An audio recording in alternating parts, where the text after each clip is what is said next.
Storms are now rolling through the capital area, and we're facing a flood watch and tornado watch. So let's get over to Storm Station meteorologist Malcolm Byron with the latest. Drivers beware, things on I-10 are changing next week. New signs along the interstate warn about a lane shifting starting. It's the first time it's happened in modern history without the ousted member having been formally convicted of a crime. The head of the Louisiana Department of Wildlife and Fisheries, Secretary Jack Montese, has resigned. 60 years after President John F. Kennedy was shot to death, there's still unanswered questions about conspiracies, cover-ups, and who shot him. The legislature approved that money, but it's not a permanent raise many had hoped for. The Denham Springs police officer remains in critical condition.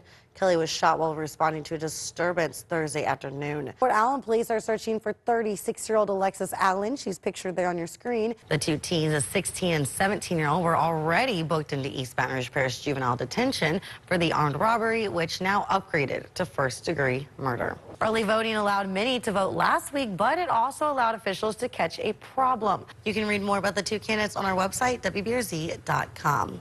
Well, whether you're going out to go vote, as the famous Mariah Carey says the day right after Halloween, it's time to prepare for Christmas, that is. Good morning, I'm Katie Easter. Now, I may have coincidentally wore red several times this week, but I'm in my purple today. LSU's entering tonight's matchup with one of the country's best offenses.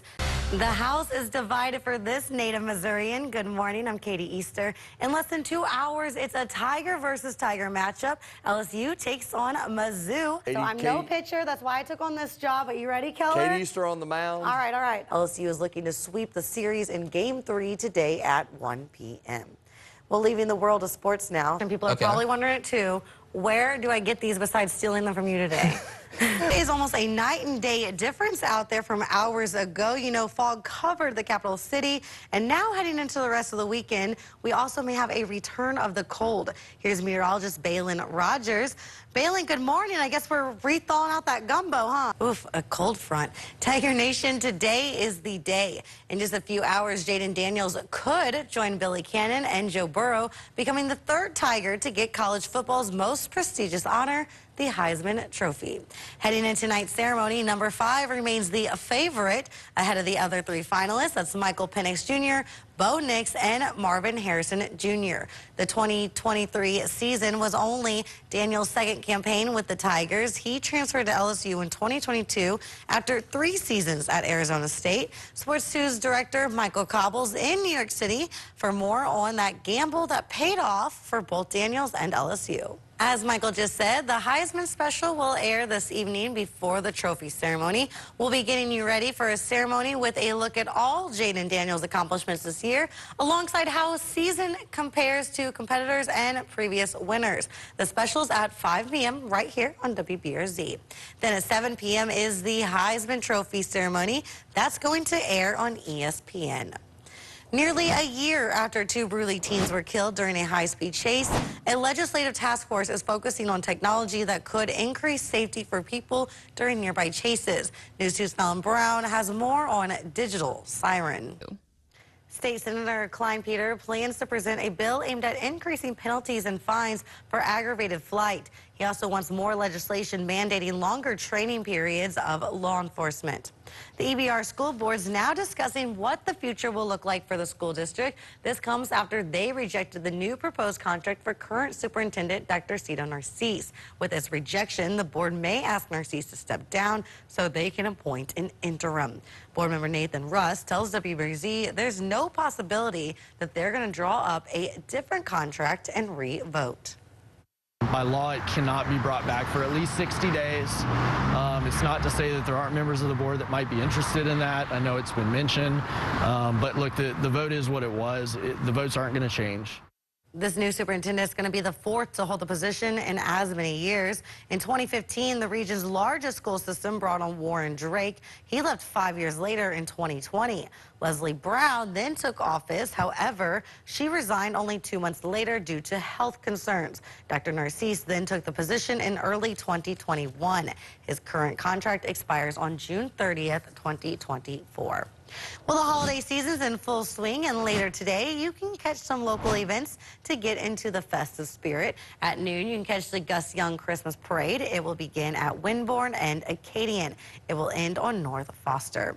This evening, you can catch the Santa Rocks the Row event at Perkins Row. There'll be photos with Santa, live music, face painting, and much more available. Musical acts performing tonight are the Cool Beans and the Baton Rouge Concert Band. The event runs from 5 to 8 p.m. and is free to attend. They're the best of the best in the classroom, and this week the EBR school system honored its Students of the Year. Tomorrow on Sunday Journal, John Pastrick introduces us to 3 outstanding students: an aspiring actor, a middle school entrepreneur, and an award-winning high school volunteer. Here's JP. Your travels between the capital city and the Big Easy could soon be by a train. The Biden administration announcing new grants for passenger rail projects, including some here in Louisiana. That's next on WBRZ Morning News.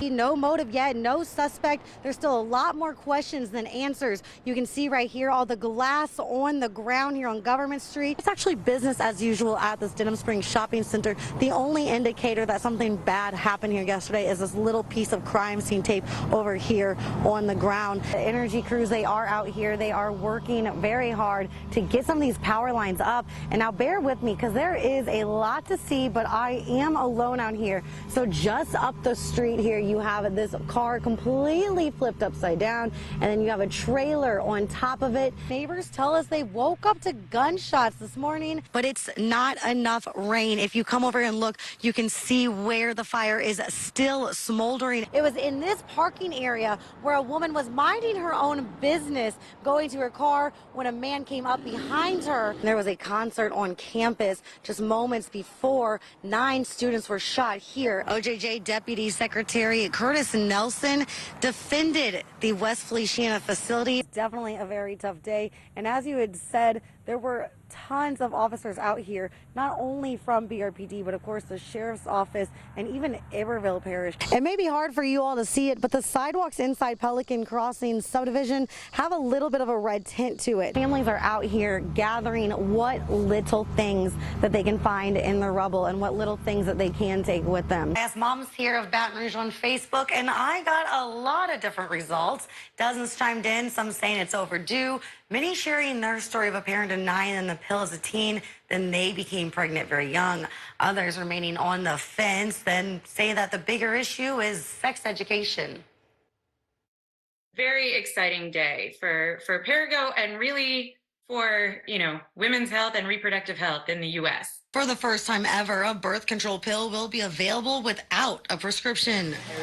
Maternity care deserts all over the state of Louisiana. In fact, over 30% of our parishes are considered maternity care deserts, and that's because they have no hospitals that provide maternity care, no obstetricians that are providing maternity care. The problem, experts say, not everyone has access to health care or insurance. It's more important now than ever to make sure that people have the tools that they need to prevent an unplanned pregnancy, because pregnancy can be really risky and maternal mortality rates are really high in Louisiana. On Thursday, the FDA approved O-Pill, a non-estrogen birth control pill to be sold over the counter in the same aisle as condoms and tampons.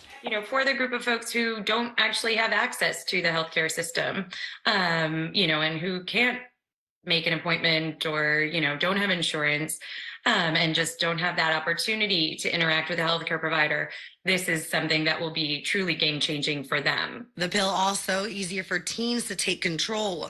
Many moms chimed in on Facebook, one saying this is overdue, another, this is amazing. Abstinence preaching is not effective. Some shared their stories about being denied the pill by their parents, then having an unplanned pregnancy. Some moms express relief their child will have that access, but hope their child will still be comfortable discussing the topic with them. Others pointing out that medication such as birth control should still be discussed with a doctor, and sex education is needed. That kind of information is really, really critical to young people, and it's something that we at Lift Louisiana have supported. We know that there's strong support for it among parents throughout the state of Louisiana and across the country. The pill will be on shelves next year. There's no age restrictions. The only person they say shouldn't take it is those who have had or had breast cancer. As for the price, that is TBD. It outlines required training, which one attorney tells me Hammond PD does not have. A leaked email from Peace Officer Standards and Training, known as POST, a state commission on law enforcement, says the Hammond Police Department does not have the certification required by state law to conduct internal investigations on officer-involved shootings. That was never done during the time that the Hammond Police Department was allegedly investigating the officer-involved shooting involving Landale Jackson. Attorney Darrell Washington says the department violated Act 418 when it began an internal investigation into what happened on July 15th. An officer related to the chief shot Lionel Jackson, who was unarmed, in his bed during the serving of a no-knock warrant. In the latest release, Hammond PD said they found 600 suspected fentanyl pills and accused Jackson of trying to hide them. The arrest report obtained by WBRZ has limited information. The chief should at least be suspended pending investigation. There need to be some serious questions asked and answered. If they were not certified, why were they handling this officer-involved shooting?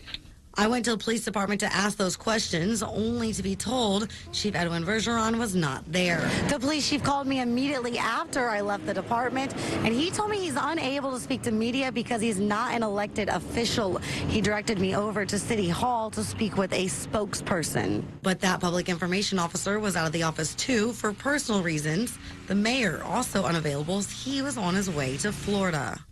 A city council member tells me officers tried to go get their certifications on Tuesday. I've requested all documents pertaining to the certification through post. I also reached out to the city attorney. Sylvia?